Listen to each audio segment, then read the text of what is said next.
Georges Brassens, c'est en octobre 81, il y a 17 ans déjà, que le poète a tiré sa révérence. Et 17 ans après, la ferveur autour de son œuvre n'est pas du tout retombée, au contraire. Il y a tout le temps de nouvelles compilations de ces chansons qui ressortent, de nouveaux disques aussi enregistrés par des chanteurs beaucoup plus jeunes. Et il y a aussi des ouvrages qui sortent écrits sur Georges Brassens. Sans doute parce qu'à une époque où la chanson est toujours très présente autour de nous, où au fond elle fait partie de notre univers quotidien, eh bien Brassens, comme quelques grands, quelques autres, mais ils sont très rares, comme par exemple Ferré, Brel ou Barbara, Brassens reste un des phares, un des repères au fond de nos vies. Il nous touche beaucoup, et c'est normal, Georges Brassens disait « Une chanson, c'est comme une lettre à un ami ». Et ces lettres à lui étaient sacrément bien écrites. Alors plus étonnant encore, c'est que les jeunes d'aujourd'hui, ceux qui ne l'ont même pas connu vivant, apprécient beaucoup Brassens, tout autant, semble-t-il. Alors, qui était ce magicien? De quoi était faite sa vie d'homme, mais aussi sa vie d'artiste? Que reste-t-il de son œuvre aujourd'hui? Et comment est-elle appréciée par les nouvelles générations? Eh bien, c'est ce que nous verrons dans notre débat après le document.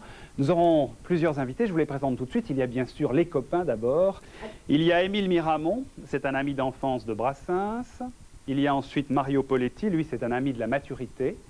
Il y a encore Joël Favreau, musicien, chanteur, qui a beaucoup travaillé avec Brassens. Et puis il y aura deux jeunes aussi invités dans ce débat, Fabrice Venturini, il est l'auteur d'un ouvrage qui décortique justement l'œuvre de Brassens.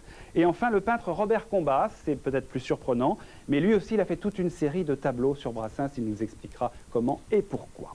Voilà tout de suite le document d'abord, Georges Brassens, Image de sa vie.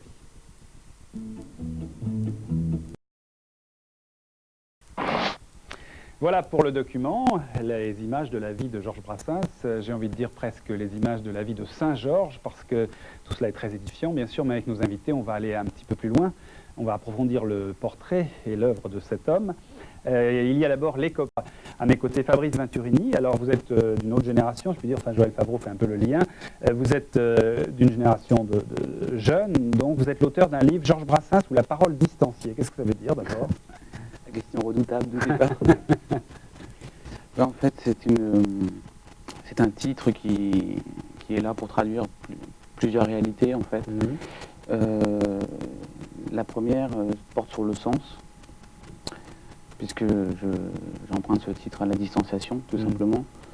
Et donc, le gros du travail porte sur une réflexion autour des procédés qu'a utilisé Brassens pour créer un écart entre ce qui apparaît de façon explicite, disons. C'est la signification première, mais aussi la signification cachée du travail de Brassens. Le sens latent, voilà, de certaines chansons. Et dans un second temps, j'ai essayé de voir comment il pouvait y avoir un pont entre les chansons pour découvrir un semblant de discours et donc une lecture plus globale de l'œuvre. Alors ce qui est intéressant, c'est que vous avez travaillé avec des enfants aussi, sur l'œuvre de Brassens. Oui, alors ça c'est en termes d'aboutissement, en fait. Ce que je voulais voir avec les enfants, c'est la manière dont ils pouvaient être réceptifs à un second degré pas toujours évident. Oui. Donc vous leur avez soumis des chansons et vous avez vu comment ils les interprétaient. On verra tout à l'heure que c'est très intéressant quand on parlera de l'œuvre de Brassens, bien sûr. Bon, une chose que j'aimais un peu moins, c'est quand il raconte une histoire drôle, il fallait qu'il dise 2 fois la chute. Ça, j'aimais un peu moins. Émile Miramont. Bon, moi, écoutez, j'ai connu Georges, évidemment. Vous savez, je crois qu'on emploie une expression, pour son valet de chambre, un grand homme n'a pas de mystère, n'a pas de secret. Sans avoir été le valet de chambre de Georges, j'ai été suffisamment son souffre-douleur pendant quelques années, quand même, pour pouvoir me permettre des jugements qui ne sont peut-être pas tout à fait en conformité avec le côté lénifiant qu'on peut entendre autour de ses immenses qualités et son absence totale de défauts. Moi, je pense que Georges était un vaniteux. C'est vrai, à mon point de vue. Mais enfin, c'était un vaniteux sournois.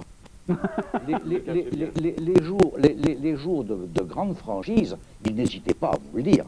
Les jours où il se livrait, en quelque sorte, il n'hésitait pas à vous le dire. Maintenant, c'était un vaniteux qui n'était pas naïf. Il n'était pas comme Victor Hugo. Vous voyez, il n'était pas naïf comme lui. Je crois qu'il le faisait avec beaucoup de délicatesse, avec beaucoup de doigté, avec beaucoup d'intelligence. Quels étaient ses rapports avec le showbiz, finalement?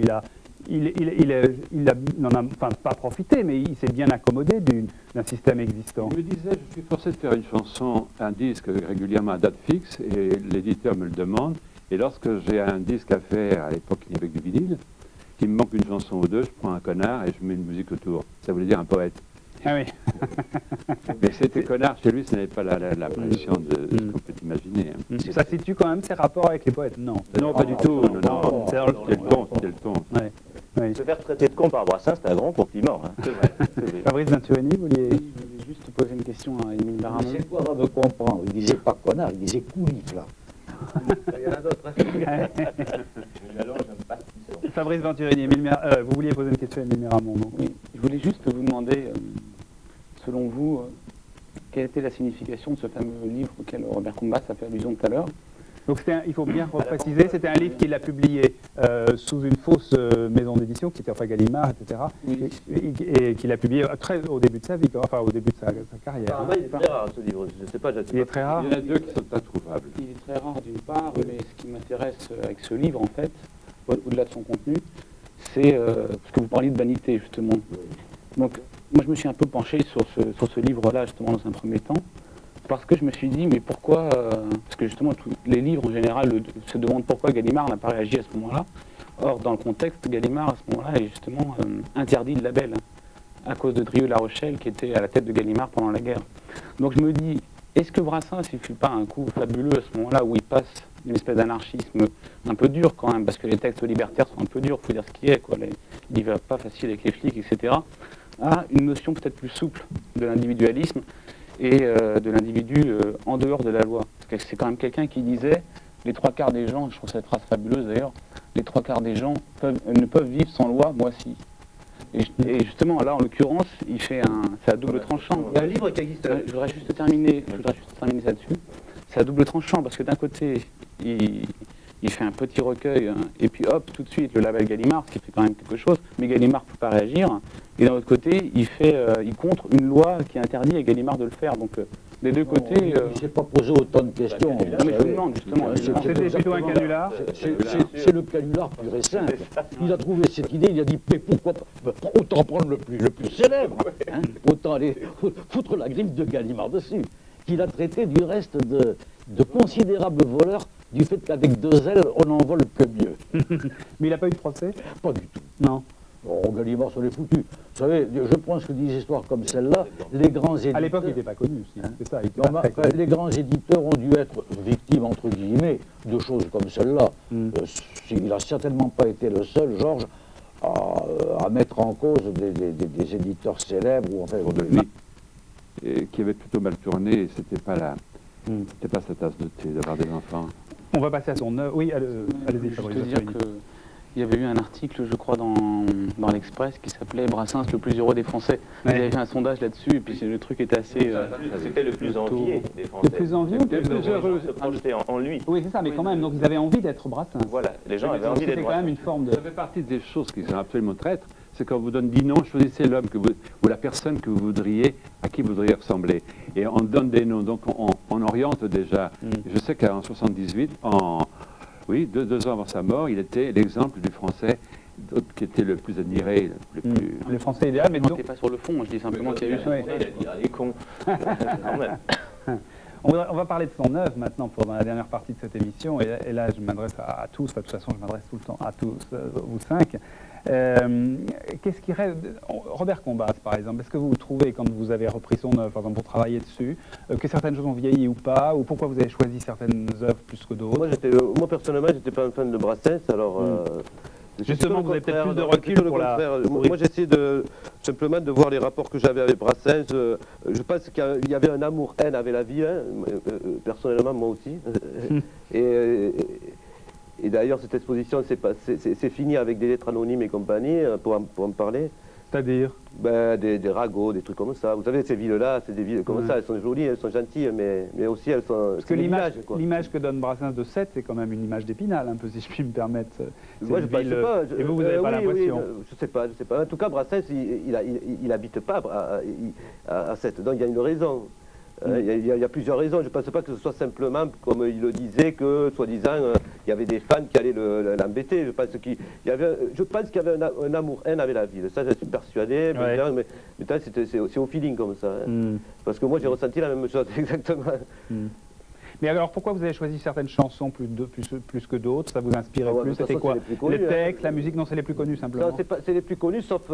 et justement, j'ai refait les textes pour m'amuser, justement, sauf un texte... Parce que justement, un texte de quand il était lycéen, puisque là, c'est un texte qui ressemble étrangement à des chansons de Charles Trenet. Hein. Le bal, là, je pleure. Et puis aussi, j'ai pas repris l'hommage au pauvre Martin, pauvre misère, parce que pour moi, c'était aussi un hommage à mon grand-père. D'ailleurs, c'est la toile que j'ai gardée, parce que les autres toiles ont été vendues. Tout a été vendu, enfin, l'ensemble de l'exposition.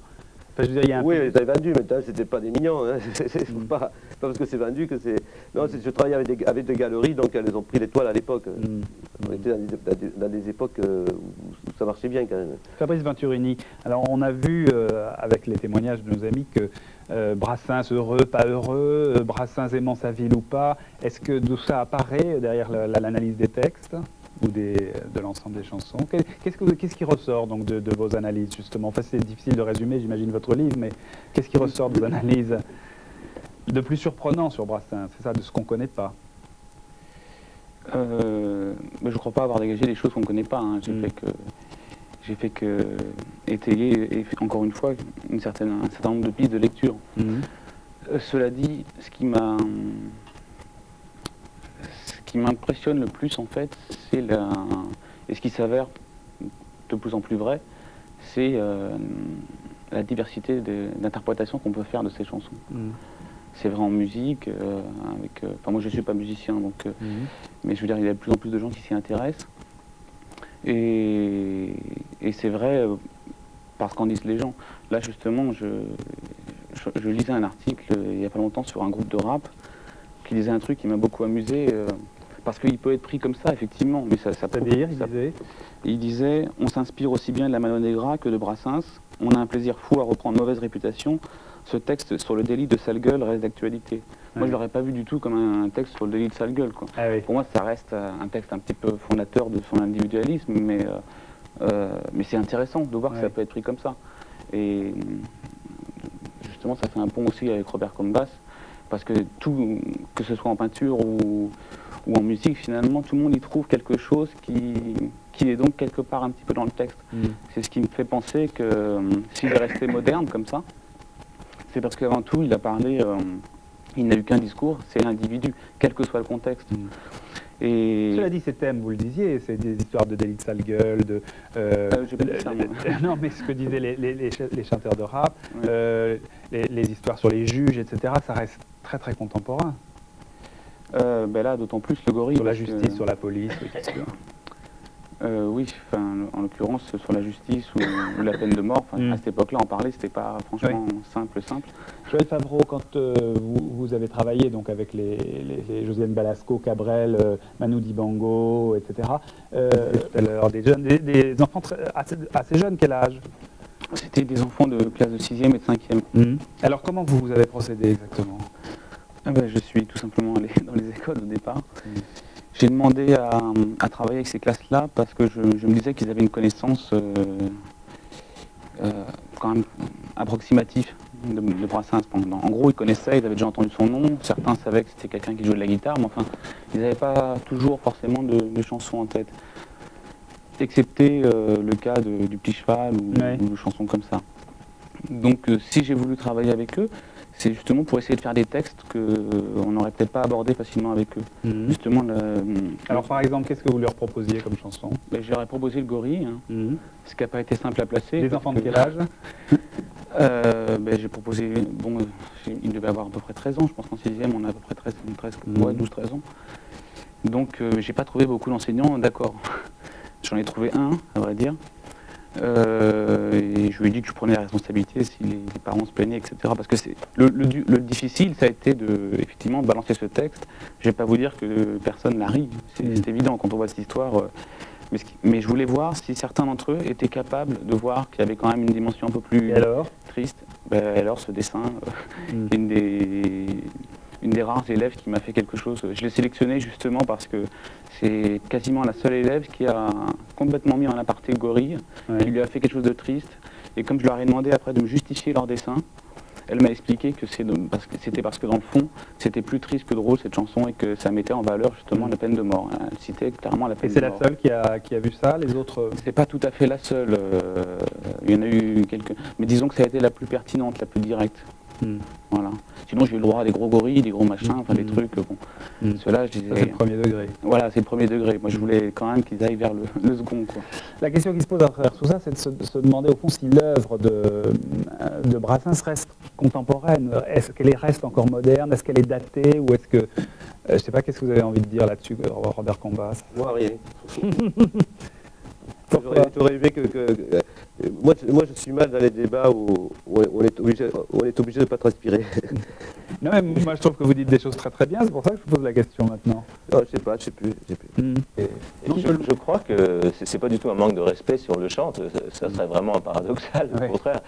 Et simplement, c'est que sa présence était tellement forte que je crois que les personnes n'osaient chanter les chansons de Brassens, sauf Denis Pépin, c'était un jeune chanteur à l'époque qui a fait quelque chose qui a marché. Moi, j'ai vu Francesca Solville il y a très très très longtemps qui chantait Le Père Noël et la Petite Fille. Ça m'avait beaucoup impressionné. C'était la première fois que j'entendais une femme chanter Brassens, mais c'était dans les Et aujourd'hui, débuts. ça les impressionne encore?